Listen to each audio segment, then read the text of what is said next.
I love Whataburger personally. Hey, I love their food, amen. and I love what their Yes, brand represents. preach. And it being a Texas brand kind of makes it near and dear to my heart. This is the Real Christian Manliness Podcast with Isaac and Tim Ingram. Let's get manly.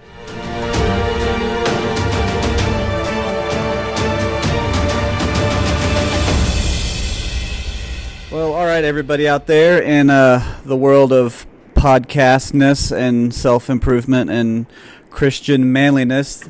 This is Isaac. I've got Tim on the line. I'm in Montana under a few inches of snow.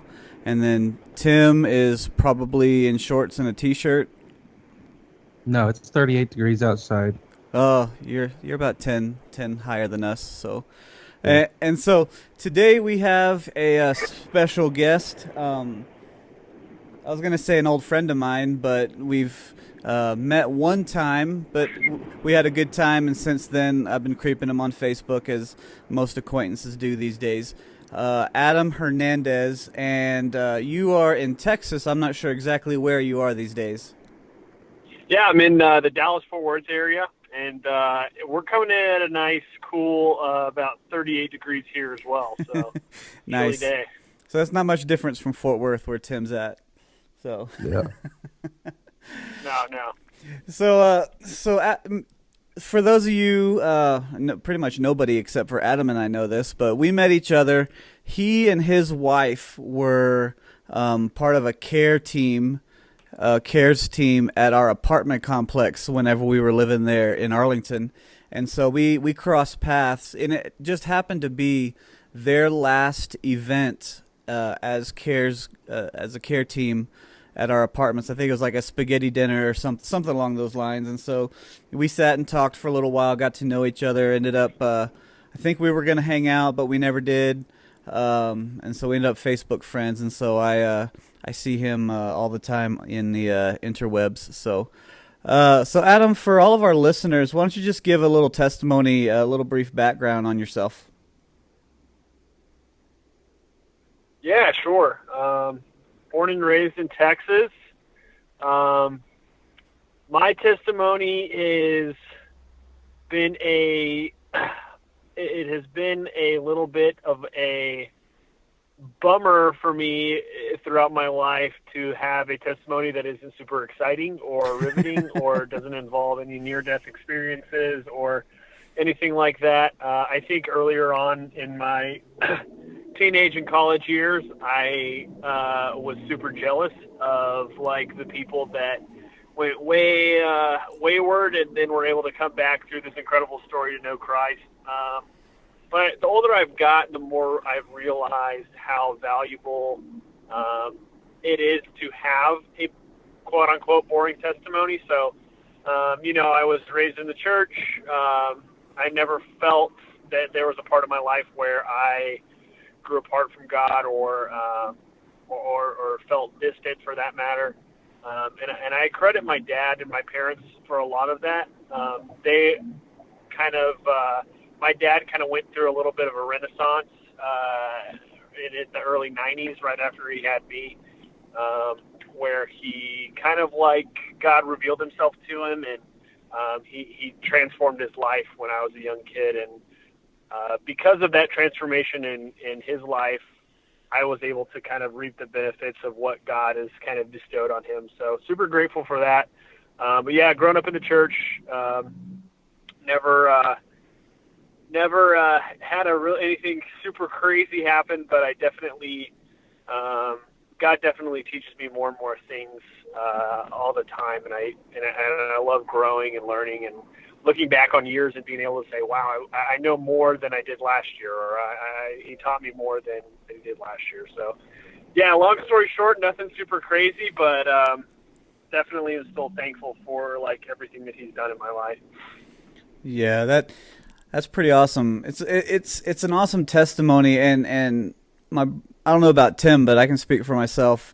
Definitely in my younger adult life, I thought, like, man, I haven't experienced anything. I haven't done anything.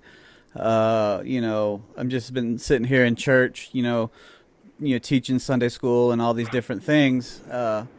But one thing that God's done for me is that by joining the Marines and going around the world and experiencing a lot of different things, you come to recognize the blessing of living in a quote unquote kind of sheltered environment, and Right. It's a blessing, that's for sure. So it's this episode's about you, not me. So I'll quit talking. So why don't you kind of give everybody an idea of what you do career wise, whether you're married, have kids, or anything along those lines.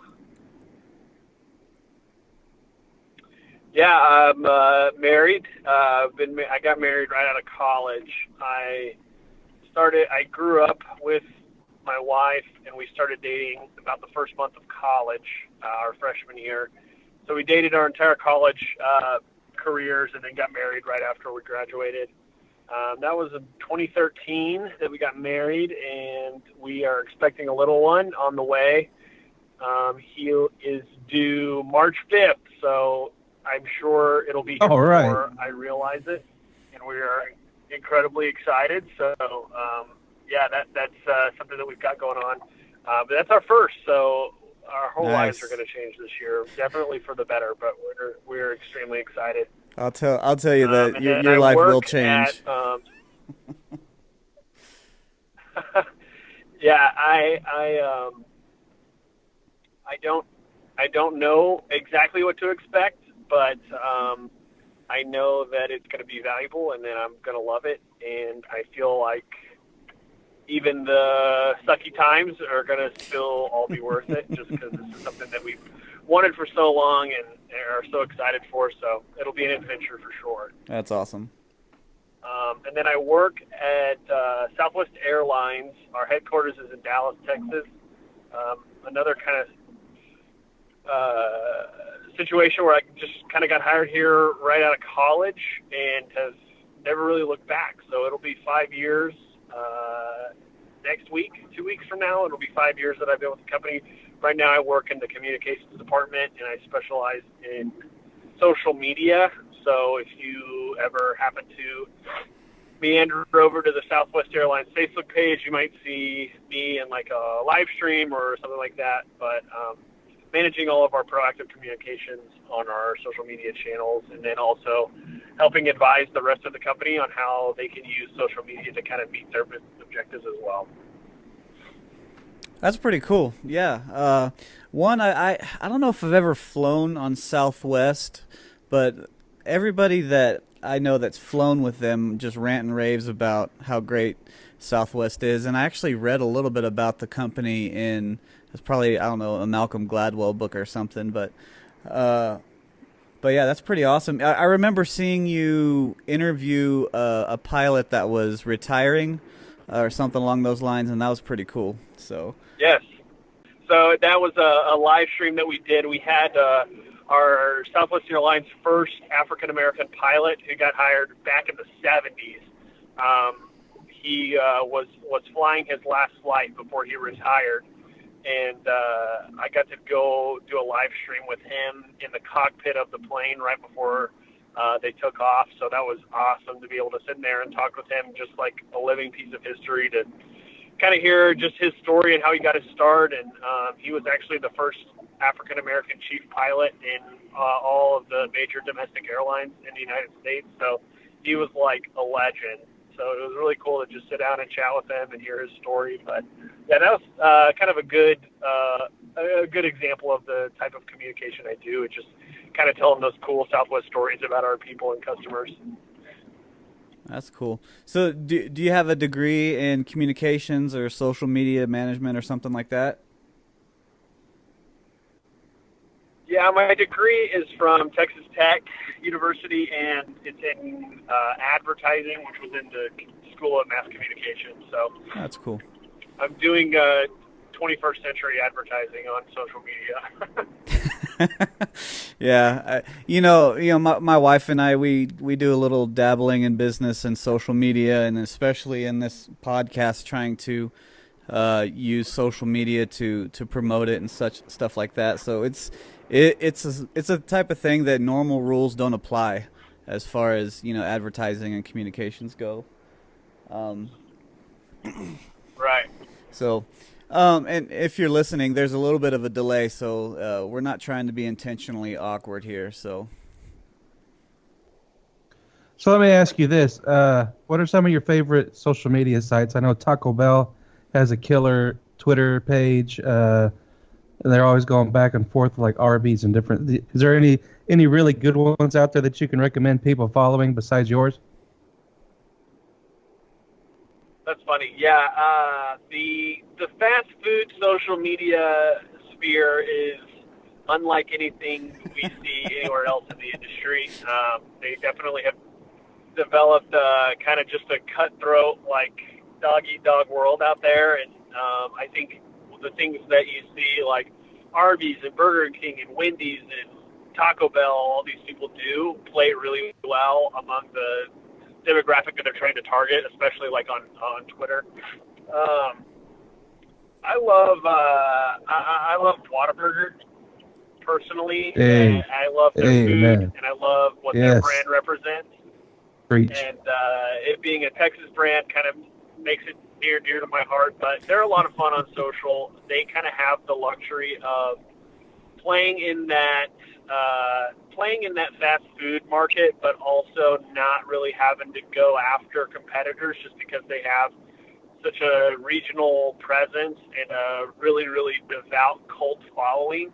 So rather than trying to kind of customers off of other fast food chains, they're more about playing into like feeding their current customer base, which is really fun. So instead of you seeing them bash like McDonald's, you'll just see them kind of like do a lot of content around the stuff that they already have. So like they'll do like some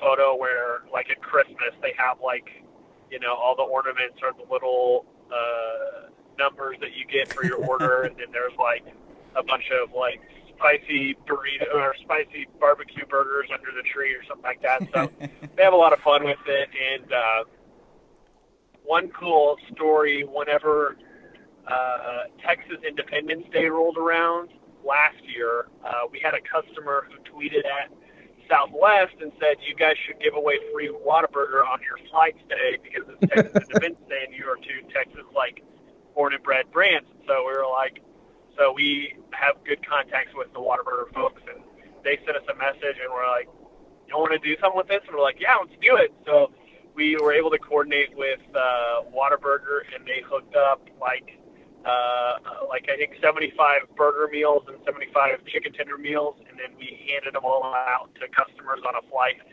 coming into Dallas that day. So that was a lot of fun. But I think for them, they're kind of like they're very nimble and they're very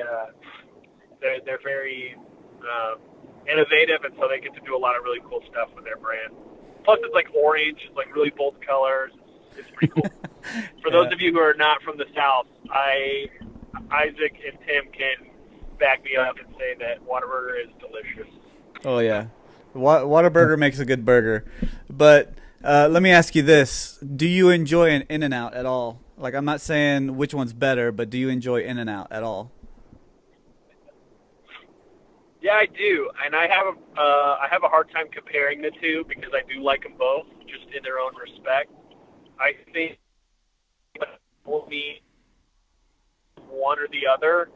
I think I would just go Whataburger just because it's always been around for me, and In-N-Out's kind of new to Texas over the last maybe like 5-10 years. Yeah. But no, I love a good In-N-Out burger as well. Yeah, and that's one thing I think is somewhat unfair is that at least among my peer group and friends, and Tim can vouch, there's some type of some animosity between the two, that you have to have one or the other, that they're rivals, but it's like you can't compare them, and I would probably agree with you, and I'd jump on the Whataburger if I had to pick between the two. So, but I like In-N-Out also. So let's change gears just a little bit. Let me get your opinion on this. How do you feel about the new Texas Rangers Stadium?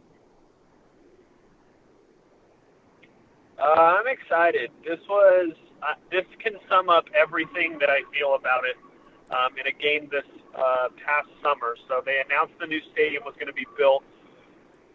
I was extremely upset about it. I grew up at the ballpark in Arlington. It's been around for 20-plus years. All my best baseball memories are there.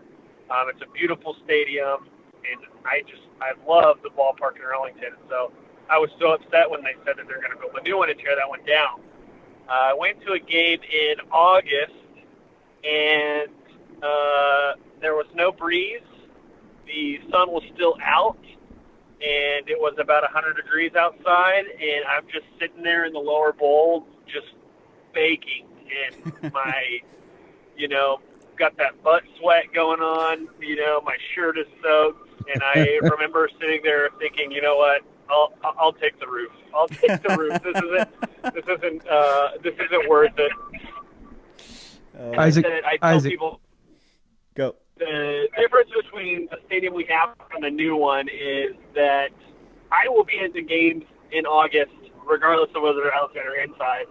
But if they're inside, then I might be able to talk my wife into going with me. So, maybe that's a win for everybody.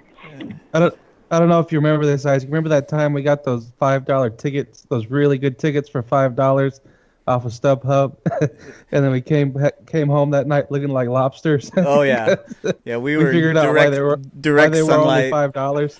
Oh man, because nobody wanted to sit there.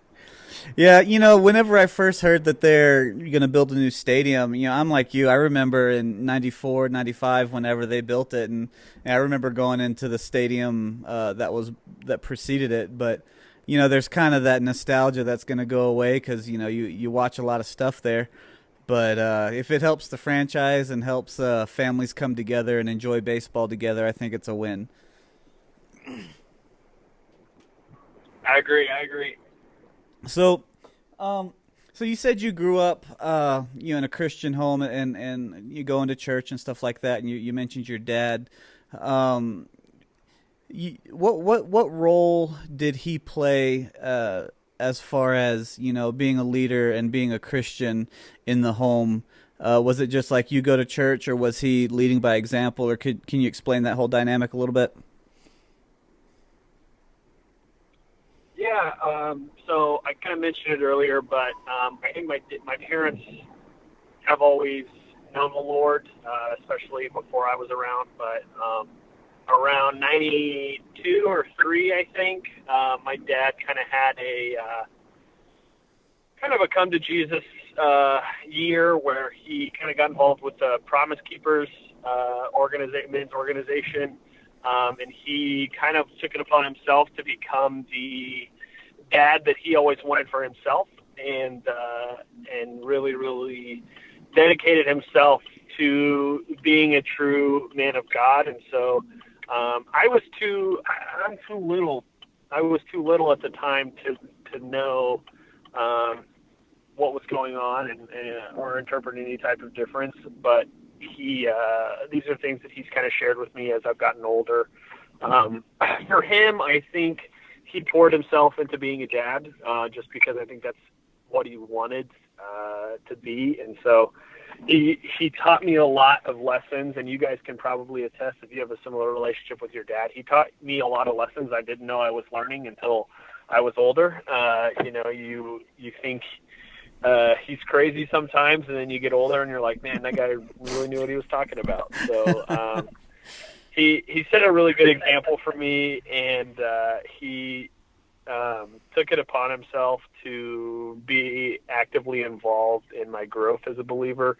From the time I was little, and even when I moved out and went to college, still kind of having those deep conversations with me, whether it be over email or the phone or just when I would come home. So always been a great mentor to me, and still is to this day. So he's excited to be a grandpa now. So this will be his first in March. So he's like over the moon. Yeah, I bet. Yeah, I was going to ask you if he was going to be excited to be a grandfather. Do you have any older or younger siblings?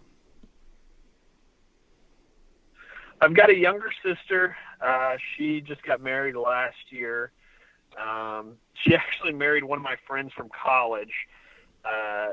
He was a buddy of mine the year before my sister came to Texas Tech, and I introduced them at a summer camp right before her freshman year, and they hit it off. So, be careful with your little sisters and your buddies because sometimes they'll sneak up on you. Yeah, just the sister and then my brother-in-law. Yeah, we don't have any younger sisters. Tim and I, we're the younger two. We have the older sisters, but it's interesting dating my wife. She has an older brother, and I think we ended up being Facebook friends before Anna and I did, and so we got to know each other talking about hunting and sports and stuff like that. But I think it's funny whenever Nice. when buddies end up marrying one of the younger sisters or something. So Yeah, totally.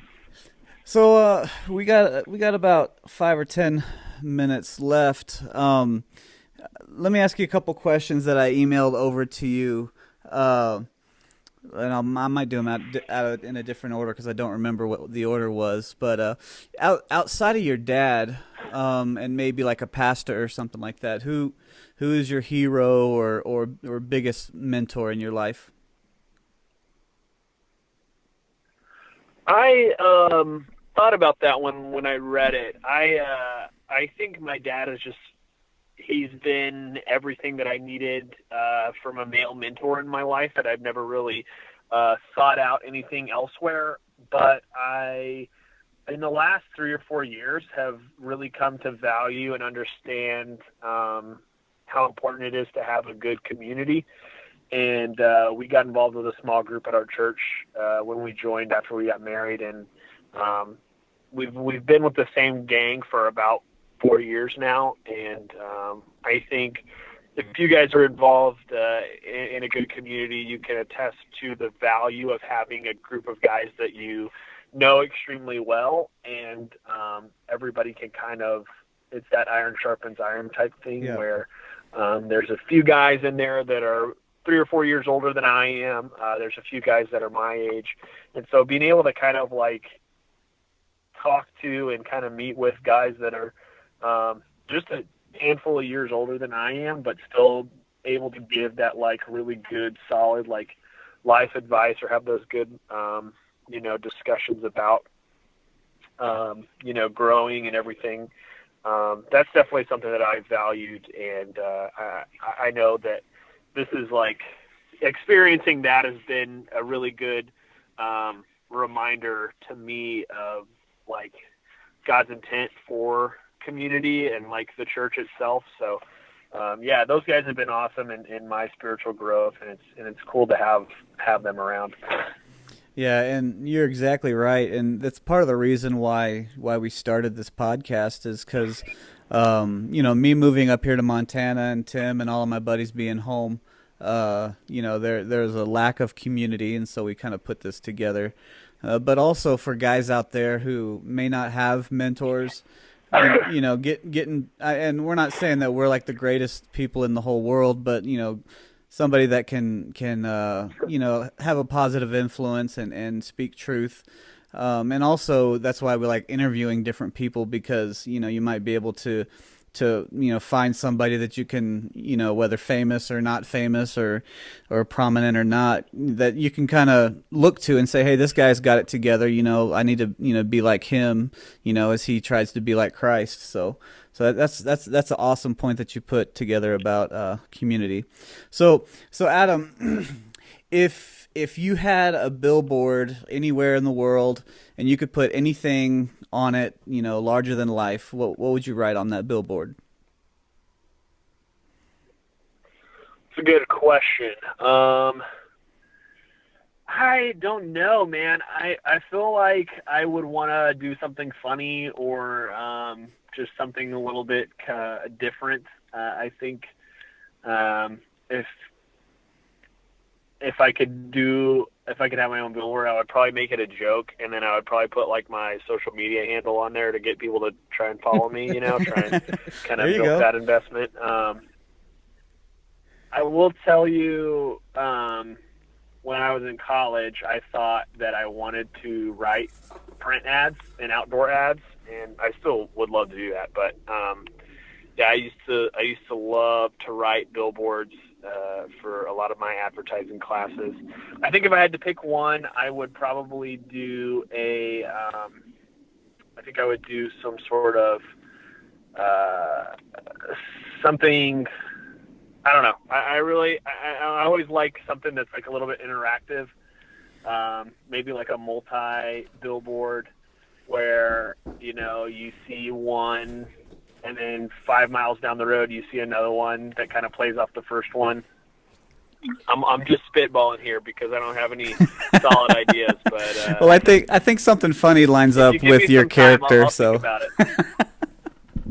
I think that works. So, but I was going to say bags fly free. The best one I ever saw was on my way home driving home from Lubbock to Dallas, and it was a billboard for the billboard company, which is so meta, but it was hilarious.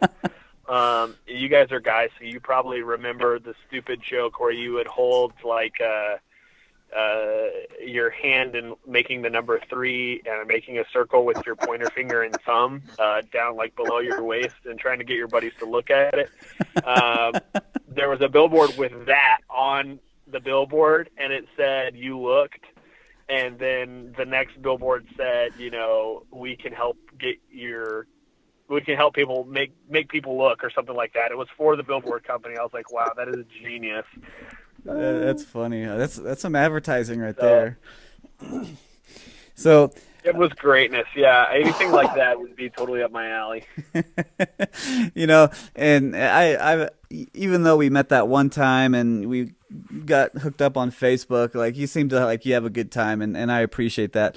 So, one thing, and the reason I decided to ask you on the podcast was that post that you talked about when you first got that internship with Southwest. If you could, with the remaining time, maybe share that testimony, because I think that's a pretty great testimony of God and His providence and how he brought you into that career.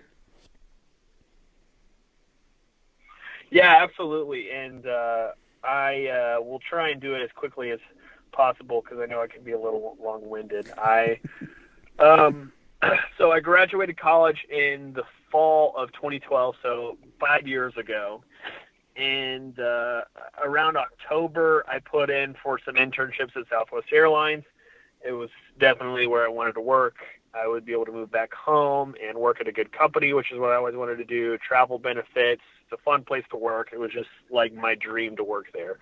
I got a call back for an interview, and they flew me in for an interview at Dallas probably in November, and crushed the interview. I felt so good about it. I kind of started to put the cart before the horse and started to kind of make plans to take the internship whenever it would be that they offered it to me, and actually stopped applying for other jobs because I thought that I just had it in the bag.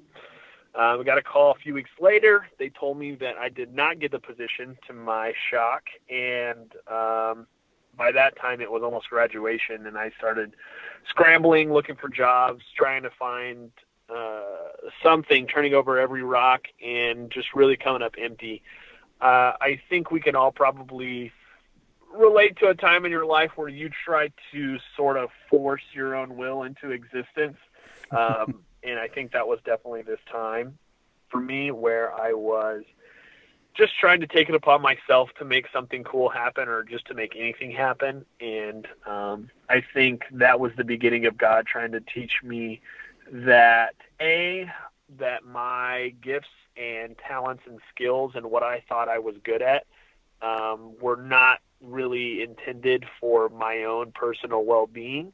They were intended to glorify the kingdom and to make disciples. And so I didn't have that mindset when I was going in looking for jobs. And so I think throughout that job hunt process, the more rejection letters I got and the more frustrated I got with the job search, I finally kind of came to the end of my rope and sort of started to see what it was that God was trying to show me.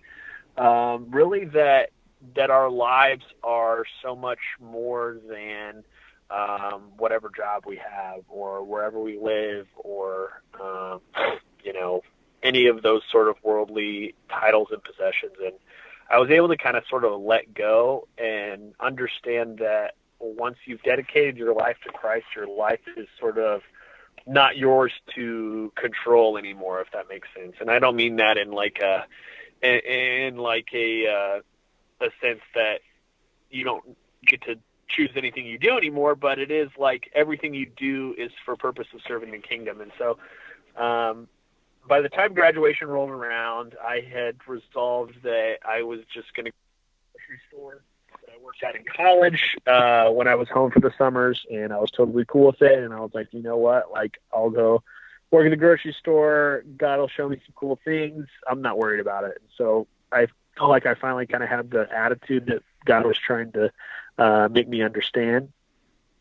Well, graduation day rolls around, and the career coordinator for my college comes up to me at the reception for our mass communications college, and she's like, hey, I just got off the horn with Southwest, and they said they had a candidate drop an internship for the spring, and they need somebody to fill it. Would you be interested in interviewing? And I was like, absolutely.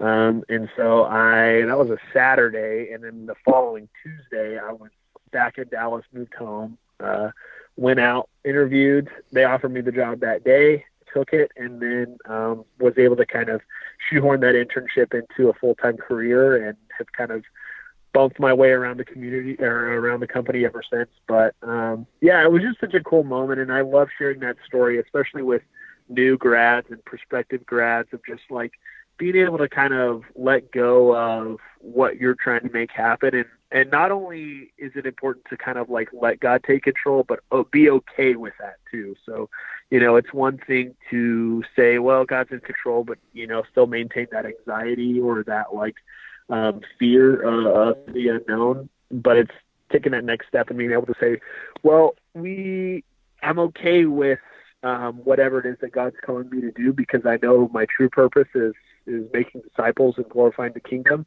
And so I'm okay with whatever it is that he calls me to. And so that was just a really important lesson for me. And all this came about because the other day I put on an old suit jacket that I had wore to my interview, actually. And I was just putting it on for some random reason at work. And I was messing around with the pockets, and I found my train ticket from my interview 5 years ago, the second interview that I got hired for. So yeah, that was it was a trying time in my life for a while, but I think you guys know whenever you go through those rough patches or those trials, like, you always come out so much stronger and wiser on the other end. So definitely a time in my life I was extremely thankful for. Yeah, and I mean, it's a great illustration of what we want as opposed to what God wants in God's time. You know, and Anna and I have talked about this before, is that a lot of times if you want something too badly and too much, and that your whole world's wrapped around it, then, you know, God, you kind of scare that away, and sometimes God just takes that away from you. But whenever you, like you said several times, kind of Totally. let go, then you know, God'll bring that around. And I think that was, you know, like with Anna and I, you know, there was a long time where I was super desperate, you know, I may not have known this, but, you know, was desperate to find, you know, a mate and all that stuff. But I feel like whenever I let go of that's when God brought Anna into my life. So yeah, I wanted you to share that because it was a really good illustration, and it applies to a lot of different places in a Christian man's life. So where can everybody find you? You mentioned promoting your social media, so you can promote it now on our show. Yeah, you can follow me on Twitter and Instagram at Adam C. Hernandez. So ADAMC Hernandez. And I can't promise I'll be too active on there once the baby comes. We're going to see how that goes. But well, you'll be putting a lot of pictures up. I'm pretty active, so you guys are.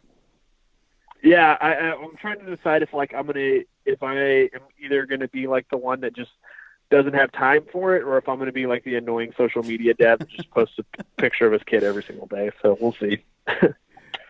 All right. Well, hey, thanks, man, for coming on the show. It was cool catching up with you. And if you're ever up in Montana, don't be a stranger. Dude, absolutely. Thanks for having me. I really appreciate it. Yeah, we're just like an hour and a half, 2 hours from Yellowstone, so we're close. Oh, that's amazing. Yeah, I really want to check that out someday. All right, man. Well, thanks everyone for listening. Hope you enjoyed the podcast, and we'll see you next time on the Real Christian Manliness Podcast. Thank you for listening to the Real Christian Manliness Podcast. We hope you enjoyed our show. Now, if you could do us a favor, go over to iTunes and leave us a 5-star rating. That way other people can find us easily in the rankings.